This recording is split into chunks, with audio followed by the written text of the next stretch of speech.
Assalamualaikum warahmatullahi wabarakatuh. Anak soleh dan soleha kelas 6A 6B. Apa kabar kalian? Alhamdulillah kalau kalian masih dalam keadaan sehat walafiat, selalu dalam lindungan Allah Subhanahu wa taala. Yang terpenting juga kalian masih semangat dalam belajar hari ini, ya. Selanjutnya kita akan melanjutkan pelajaran kita yaitu muatan pelajaran bahasa Indonesia. Kita sudah masuk ke tema 4, globalisasi. Subtema pertama, globalisasi di sekitarku.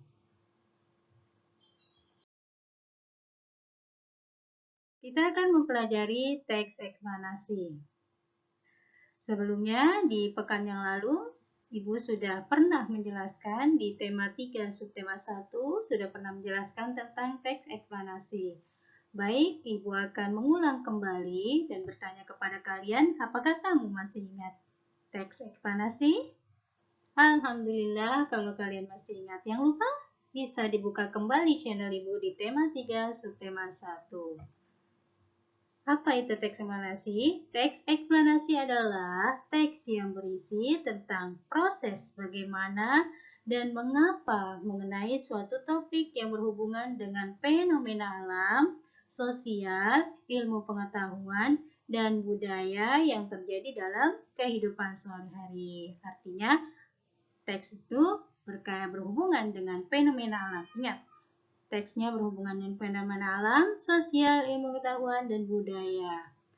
Suatu teks itu dikatakan sebagai teks eksplanasi jika memuat informasi berupa fakta, berupa fenomena yang dibahas itu berhubungan dengan ilmu pengetahuan dan sifatnya informatif terhadap kita sebagai pembaca. Ya, ingat, teks itu berhubungan dengan ilmu pengetahuan dan bersifat informatif. Apa fungsinya dari teks eksplanasi? Fungsinya adalah memberikan penjelasan kepada kita nih pembaca tentang proses terjadinya sesuatu yang disusun menurut sebab akibat.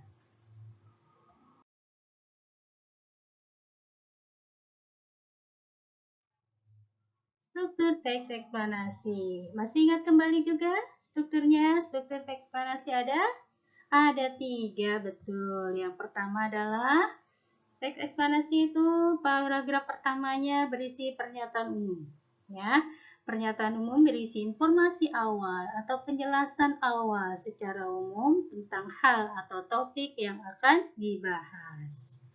Itu di paragraf pertama. Ingat, paragraf pertama pernyataan umum. Isinya tentang penjelasan awal secara umum tentang apa? Tentang topik yang akan dibahas.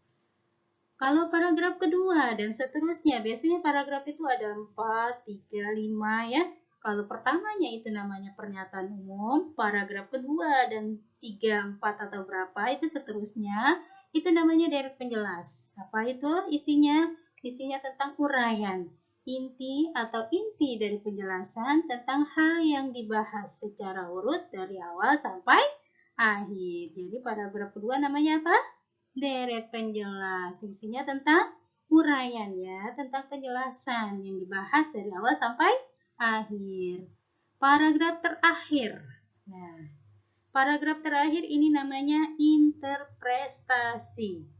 Ya, isinya tentang pandangan atau simpulan ya, isinya tentang kesimpulan atau juga tanggapan penulis tentang hal yang dibahas secara keseluruhan. Itulah struktur teks eksplanasi.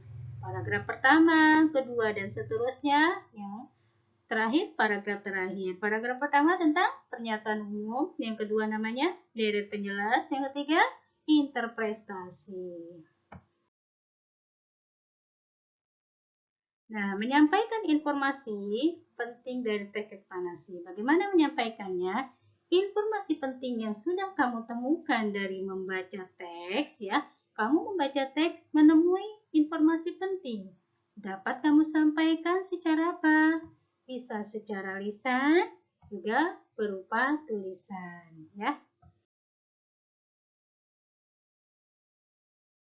Nah, informasi penting yang sudah kamu temukan tadi, kalau kamu sudah membaca teks, kamu sudah menemukan informasi pentingnya, Dari membaca teks dapat disampaikan secara lisan. Tadi secara lisan juga secara berupa tulisan. Kalau secara lisan, saat menyampaikan informasi penting secara lisan, pastikan yang pertama suaramu jelas.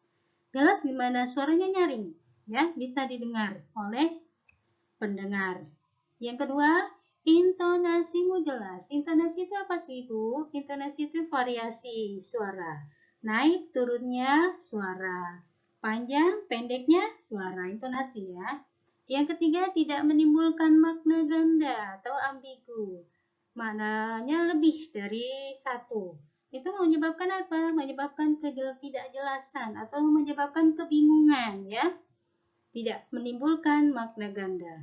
Yang keempat, pandangan mata ke arah para pendengar. Ya, kalau kita berbicara ya biasa ya, pandangan kita, mata kita ke lawan pembicaranya. Oke, itulah hal yang harus kamu perhatikan jika menyampaikan teks, menyampaikan hal penting yang dapat kamu sampaikan secara lisan. Baik, Ibu jelaskan lagi. Tidak menimbulkan makna ganda, pandangan mata ke arah benda. Oke, contoh teks eksplanasi, kamu bisa buka buku paket 6D. Ada di halaman 5-7. Atau kamu bisa menyimak kembali. Apa tentang yang Ibu sudah pernah jelaskan teks eksplanasi di channel Ibu ya? Channel apa? Muela Channel Bahasa Indonesia di tema 3, subtema 1. Buka lagi YouTube-nya, disimak kembali tentang contoh teks eksplanasi. Sekarang, Ibu kasih pembelajaran ketiga, bacalah teks berikut ini. Ini teksnya kamu baca. Ayo membaca. Peranan listrik pada era globalisasi. Kamu baca semuanya, ada berapa paragraf? Ada 3 paragraf. Ya, kamu baca semuanya. Setelah kamu baca dari 3 paragraf, tuliskan informasi penting dari paragraf pada bagian berikut ini. Paragraf 1, topik masalahnya apa yang dibicarakan dari teks eksplanasi tadi. Paragraf kedua, deret penjelas. Berisi apa tadi? Berisi uraian. Uraiannya tentang apa? Paragraf ketiga berupa interpretasi. Interpretasi apa? Kesimpulan. Ya, jadi kesimpulannya apa di paragraf ketiga? Semuanya kamu salin kembali di buku tulis ya. Yang mempunyai buku paket bisa di buku paketnya. Paragraf 1, topik masalahnya kamu lihat ya, bacaan tadi. Apa? Terus deret penjelas berupa uraian. Penjelasannya apa yang dijelaskan di paragraf kedua. Di paragraf ketiga kesimpulan. Kesimpulannya apa? Kamu semua catat ya. Isi dengan baik. Terima kasih atas perhatiannya. Mohon maaf jika ada kesalahan dari Ibu. Wassalamualaikum warahmatullahi wabarakatuh.